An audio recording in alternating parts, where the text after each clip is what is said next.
Olá, nós da Escola Cooperadores Veritatis, dando continuidade à nossa catequese sobre a missa, passamos já à segunda parte.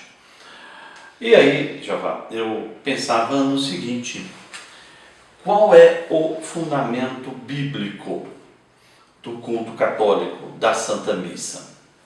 Veja só, no Antigo Testamento, o culto judaico ele estava detalhadamente normatizado lá no livro de Levítico, né? A gente lê no livro de Levíticos Moisés descrevendo pormenorizadamente como se realizar o culto judaico. No Novo Testamento, o próprio Cristo e os apóstolos, num primeiro momento, parece que não tem essa preocupação muito explícita. Embora Jesus institui a Eucaristia na quinta-feira, né, na quinta-feira santa, quando ele é preso, e ele pronuncia aquelas palavras que hoje são pronunciadas pelo sacerdote. Então podemos dizer que o culto católico, a missa, ela foi estabelecida por Jesus de maneira rígida, de maneira fixa, no que diz respeito à consagração eucarística. Porque o próprio Jesus, né, está narrado nos três evangelhos sinóticos, Mateus, Marcos e Lucas, né, ele faz a última ceia com os apóstolos e ele pronuncia as palavras da consagração eucarística: tomai todos e comei, isto é o meu corpo, que é partido por vós. Depois com o cálice, tomai todos e bebei, esse é o cálice do meu sangue, o cálice da nova aliança, né, que será derramado por vocês e por todos, etc, etc. E mais adiante, nas palavras de São Paulo, na primeira carta aos Coríntios, capítulo 11, ele vai descrever novamente, narrar novamente essas palavras da consagração eucarística. Mas, com exceção dessa parte, vamos dizer, central da missa, o próprio Cristo e os apóstolos não se debruçaram sobre os demais elementos da missa. De modo que a missa foi construída, não é? A liturgia da missa, a partir desse núcleo que é a consagração eucarística, ela foi construída ao longo do tempo. O próprio Jesus, como um judeu, também viveu um conjunto de tradições judaicas, né? Naquelas palavras nas quais ele diz: eu não vim para abolir a lei, mas para dar pleno cumprimento, nos dá a entender que o próprio Cristo viveu um conjunto de preceitos e existem raízes judaicas nessa própria Eucaristia realizada ali, né? Então, assim, temos uma bonita continuidade, né, de um rito judaico. Então, naquela ceia, né, por mais que a própria narrativa bíblica seja sucinta, nós sabemos que ali já existia um conjunto de outros elementos. E é importante também destacarmos isso, até por aquela questão daquele tripé, né, da compreensão da própria doutrina católica: sagrada tradição, as sagradas escrituras. Então, existiam elementos que foram vividos, né, e que foram passados pela tradição oral. É importante também colocar. Bom, Cristo institui a última ceia com os apóstolos na quinta-feira, na noite em que ele é preso. Mas ele basicamente se limitou à consagração eucarística, não é? Agora, nós podemos ver no livro de Atos, que é uma primeira história da igreja, que os apóstolos deram continuidade àquela consagração eucarística, não é? De tal modo que, com o passar do tempo, foram se juntando outros elementos em torno da consagração eucarística até chegarmos à missa tal qual conhecemos hoje. Nós temos ali no livro de Atos, no capítulo 2, versículo 42, Lucas falando dos primeiros dias da igreja, e São Lucas diz assim: eles eram assíduos ao ensino dos apóstolos, à comunhão e ao partir do pão. Então veja, essa expressão partir do pão era a expressão que eles tinham para a consagração eucarística, porque Cristo, na noite em que ia ser entregue, ele parte o pão e dá aos apóstolos e pronuncia as palavras: tomai e comei, isto é o meu corpo. Então, esse ato de partir o pão é propriamente a consagração eucarística. Então, nós temos aqui em Atos capítulo 2, versículo 42, os apóstolos já nos primeiros dias da igreja realizando a consagração eucarística, realizando a missa propriamente. Alguns anos mais tarde, nós vamos ter uma outra narrativa de São Lucas, que escreveu o livro de Atos, quando ele narra uma viagem de São Paulo, São Paulo estava na cidade de Troade, e São Lucas diz o seguinte, Atos capítulo 20, versículo 7, no primeiro dia da semana, isto é, no domingo, reunimos-nos para o partir do pão e Paulo falou ao povo. Então, se você tomar esse verso como exemplo, você vai ver que aqui tem os dois elementos centrais da missa, não é? A fração do pão, o partir do pão, isto é, a consagração eucarística e a exposição da palavra de Deus. Paulo pregando, falando, isto é, a liturgia da palavra. Então você tem aqui, no início da igreja, os dois elementos centrais da Santa Missa, que são a liturgia da palavra e a consagração eucarística. E mais, a questão deles fazerem isso no primeiro dia da semana, isto é, missa de domingo. Muito bem, então temos esses exemplos nas Sagradas Escrituras, essas narrativas que mostram esses elementos principais que nós temos hoje também na Eucaristia, e temos também algumas fontes extra-bíblicas. Então sabemos que essa vivência dos apóstolos, essa vivência dessas comunidades, com o passar do tempo foram agregando novos elementos que tinham significado para aquela vivência eucarística, e temos o relato, por exemplo, de São Justino, São Justino, no segundo século da Igreja.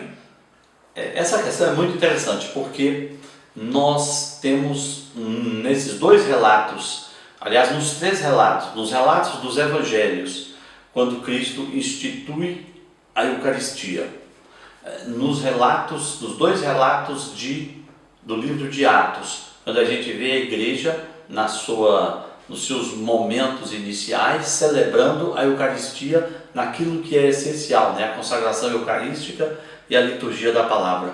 E aí nós podemos então afirmar, que a missa tem fundamento bíblico, ou seja, nós temos uma fundamentação bíblica para a celebração da missa. Mas temos também a fundamentação da tradição apostólica, da tradição dos primeiros padres da igreja. E essa narrativa de São Justino é muito interessante, porque ele, além do sentido teológico e da patrística dos primeiros padres que construíram a doutrina, ela tem uma validade histórica muito grande. Uma preocupação também pastoral. Exato. Porque nós temos, esse é um momento de perseguição, A perseguição na igreja, a perseguição romana, ela vai iniciar ali por volta do ano 62 e vai até o ano 313.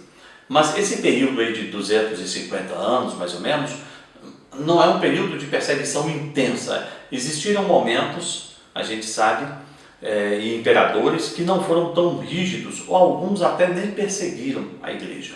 Um deles é contemporâneo de São Justino, é o imperador Antonino Pio. Antonino Pio foi um imperador que praticamente deixou a igreja em paz. Ele não se envolveu, não perseguiu a igreja.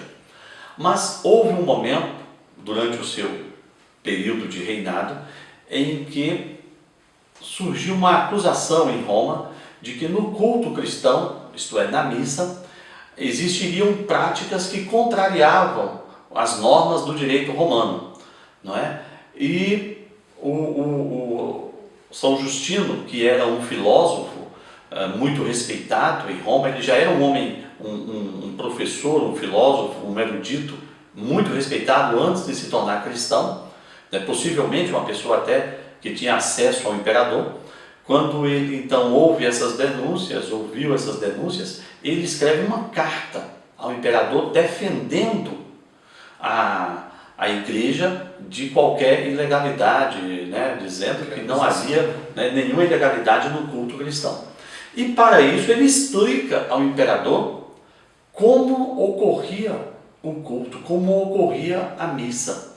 E isso é interessante porque ao descrever para o imperador como era a missa, mostrando que ela não contrariava as normas de direito, ele acaba nos trazendo um testemunho histórico, né, em primeira mão, de que a missa já era celebrada naqueles primeiros anos. Essa carta dele vai ser ali por volta de 135, 140, não é? A missa já era celebrada praticamente tal qual é celebrada hoje. Ou seja, quando a gente lê o relato de São Justino, nós encontramos nesse relato aquilo que nós encontramos basicamente na missa de domingo, né? Temos aqui o relato, né, se vocês tiverem acesso ao Catecismo da Igreja Católica, no item 1345, tem essa citação, né, na Apologia, só para vocês terem uma noção, né? Então ele vai descrevendo detalhes para que pudesse defender, né, contra aquelas acusações e para que mostrasse, né, não tem nada a esconder. No dia do sol, como é chamado, reúnem-se no mesmo lugar os habitantes, quer das cidades, quer dos campos. Leem-se, na medida em que o tempo permite, ora os comentários dos apóstolos, ora os escritos dos profetas. Um pouco mais à frente ele coloca: quando as orações terminaram, nos saudamos uns aos outros com um beijo. Em seguida, leva-se aquele que preside aos irmãos um pão e um cálice de água e de vinho misturados. Ele os toma e faz subir louvor e glória ao Pai do Universo. No nome do Filho e do Espírito Santo se rendem graças, longamente pelo fato de termos sido julgados dignos desses dons. Enfim, então aqui ele comenta também de outras orações, ação de graças. Que é a oração dos fiéis. Você vê que ele começa dizendo que a reunião é no dia do sol, isto é, no primeiro dia da semana, que é o dia de domingo. Na sequência, São Justino diz que se leem os comentários dos apóstolos. Esses comentários dos apóstolos são os evangelhos, né? Ou se leem os profetas. E o que nós temos hoje na missa? Nós nos reunimos no domingo e temos duas leituras. Uma leitura do Antigo Testamento e uma leitura do Novo Testamento.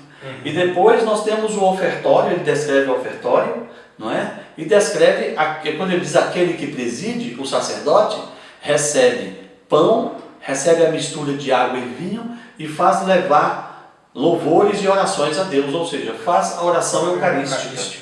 Na sequência ele fala da oração universal, que nós chamamos hoje de oração universal, e da própria comunhão, da partilha do pão e do vinho já consagrados. Ou seja, é uma leitura muito interessante porque substancialmente, essencialmente, é a missa tal qual nós conhecemos hoje. É claro que aí, ao longo do tempo, a igreja foi organizando os atos da missa, não é? Para que ela fosse celebrada de uma maneira uniforme, não é? Porque se não houvesse isso, você teria missas com pequenas variações entre uma e outra comunidade. Isso poderia gerar uma grande insegurança. A igreja então foi organizando esses atos, estabelecendo uma liturgia mais rígida, né, a ponto de chegarmos aos dias de hoje com o roteiro, o rito da missa descrito num documento da igreja que é o Missal Romano.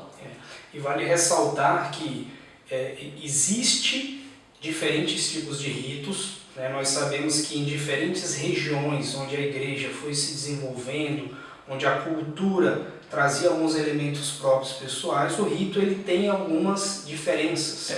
Apesar disso, existe, né, e assim vale destacar, existem elementos essenciais que definem a missa como tal. Então, podemos e veremos, né, se a gente sentar para estudar, um conjunto enorme de diferentes ritos, mas todos eles apresentam os elementos substanciais, né, que definem como a Santa Missa, como a realização do sacramento da Eucaristia.